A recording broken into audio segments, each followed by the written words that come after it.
Hi, and welcome to this seminar session. The first thing we'll do in this session is the usual check-ins and reminders about what's coming up. Second, we'll look at the CRAP test, a tool for assessing the credibility of online sources. Finally, we're going to focus on the introduction of your trend analysis assignment. We'd like to remind you that your third blog post is due this coming Sunday by midnight. The other thing that is coming up is the first draft of your trend analysis assignment. Make sure you've gotten information from your instructor about the exact due date. When we are using online sources for our research, how do we decide which ones are more credible and reliable? One tool that we like a lot is called the CRAP test. Let's take a few minutes and run through what each letter stands for. The C in CRAP stands for currency. In other words, how recently was this information published? By the way, if you can't see a posting date for an article on a website, the banner at the very bottom of the homepage should list when the site was last updated. R stands for relevance. Is the source you are looking at the right one for what you need to know, or is there something better out there? The first of the two A's stands for authority. Who created the source you are looking at?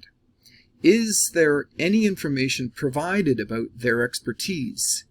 If you can't see an author's name, what can you tell about the organization that is behind a source of information? The second A stands for accuracy. Can you tell if what you are reading is accurate? One clue is to see if it cites any sources. Is the information presented objectively, or does it seem to have a bias? Finally, P is for purpose. Why was this source created? Is its purpose to sell something? Is it sponsored by a particular lobby group? Is its purpose purely educational? You can tell a little bit from the three-letter extension at the end of a web address: .com, .edu, .org, etc. But overall, you want to really apply your critical thinking skills to any web source that is unfamiliar to you. Now that we've looked at some criteria for judging online sources, let's try them out. Let's look at this first source.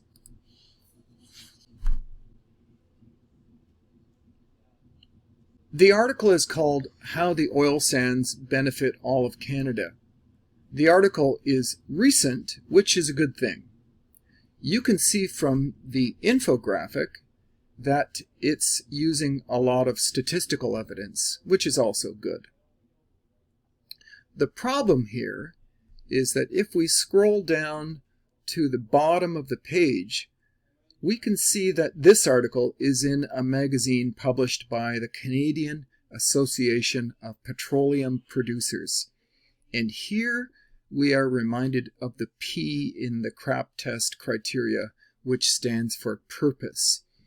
If you are looking for unbiased information about the oil sands, perhaps best not to be using a publication that only exists to support the industry it is writing about.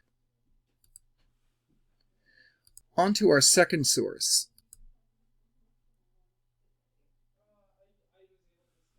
This is a page on the website of the Heart and Stroke Foundation. We know it is current because of the date at the bottom of the page right here. But more importantly, we know we can trust this article about current research because the Heart and Stroke Foundation is well known and highly respected.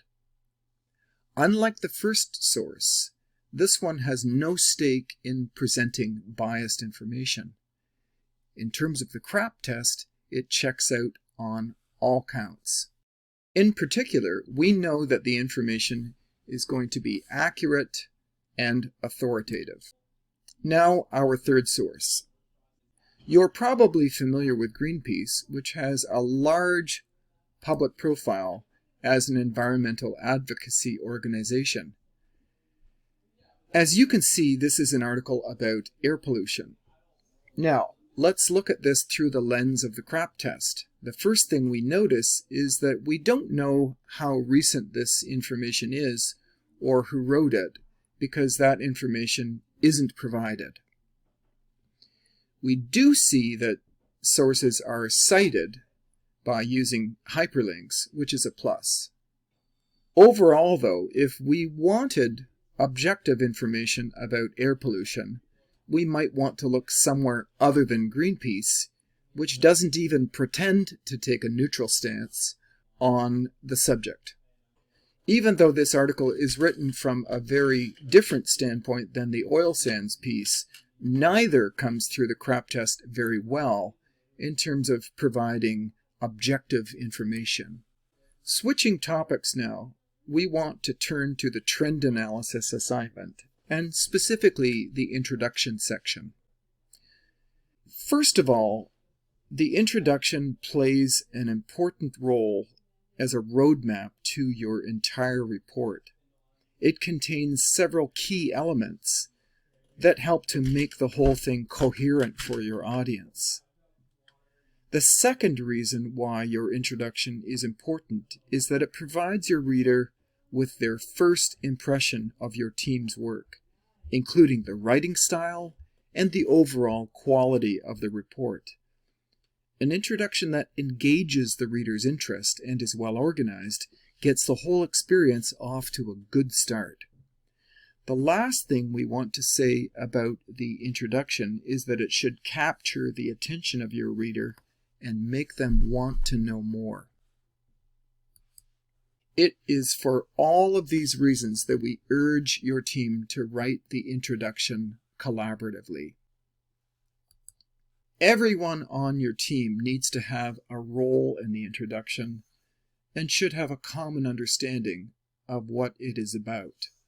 Now, let's go over the different parts of the introduction. First, the background. Here's where you will briefly describe the conditions that have led to the trend that is your topic, and explain why the study of the trend is useful or necessary.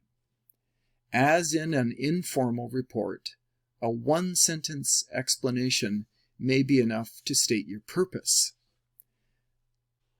Then briefly introduce the trend and refer to the report's scope by outlining any limitations imposed on the discussion. In other words, what are the limits of the report? You only have 1,000 words and cannot possibly discuss every implication of every fact. Your reader needs to understand how far your report will go and why. By doing this, you will help prevent criticism that you didn't cover the area thoroughly enough. Finally, describe the key secondary sources and outline your research method. What we're looking at here is a sample introduction, which we've also posted on the course page. Here, we've color-coded the different elements of the introduction so that you can see them more clearly. First, in black, we have the background, a description of the conditions or context that have led to the trend that this team has researched. Then, in red, we are told the purpose of the report. Notice how clear and to the point this statement of purpose is. Then in blue, the team tells us about the scope of their report. Its discussion of diversity in the workplace will focus only on businesses in Peterborough. Finally, in green, we have the method, which not only talks about the sources that the report uses, but also the approach to conducting the research. The last thing we want to leave you with is to let you know that we've included a template for this assignment with the other support materials on D2L. Our recommendation to your team is to upload the template to Google Docs or to Microsoft Teams so that all of you can work collaboratively. What your team needs to do next is to plan out when and how you will be meeting and to get started on researching your trend. Thanks for listening in.